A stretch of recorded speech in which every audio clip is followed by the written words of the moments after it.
ಇವತ್ತು ನಾರಿ ಶಕ್ತಿ ಎನ್ನುವ ಹೆಸರಿನಲ್ಲಿ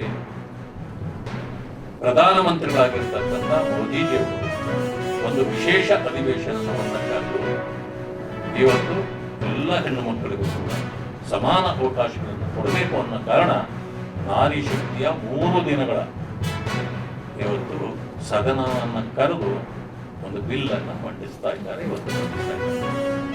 ಅದರಿಂದ ನನಗೆ ಅನಿಸೋದು ಇನ್ನು ಮುಂದೆ ಹೆಣ್ಣು ಮಕ್ಕಳಿಗೂ ಕೂಡ ಎಲ್ಲ ರೀತಿಯ ಅವಕಾಶಗಳು ಕೂಡ ದೊರೆಯಲಿದೆ. ಇದಕ್ಕೆ ಹಿಂದೂ ಕೋಡ್ ಬಿಲ್ ತರುವ ಸಂದರ್ಭದಲ್ಲೂ ಕೂಡ ಹೆಣ್ಣು ಮಕ್ಕಳಿಗೆ ಅದಕ್ಕೂ ಹಿಂದೆ ಓಟಿನ ಅಧಿಕಾರವೂ ಇರಲಿಲ್ಲ. ಬಾಬಾ ಸಾಹೇಬ್ ಅಂಬೇಡ್ಕರ್ ಅವರ ಆ ಶಕ್ತಿಯಿಂದ, ಅವರ ಯೋಚನೆಯಿಂದ, ಅವರ ಚಿಂತನೆಯಿಂದ ಹೆಣ್ಣು ಮಕ್ಕಳಿಗೆ ಆ ಕಾಲದಲ್ಲಿ ಮತದಾನದ ಹಕ್ಕು ಸಿಕ್ಕಿದ್ದು. ಇವತ್ತು ಅದು ಮಾತ್ರ ಅಲ್ಲ, ಇವತ್ತು ಕಾನೂನು ರಚನೆಯಲ್ಲೂ ಇರಬಹುದು.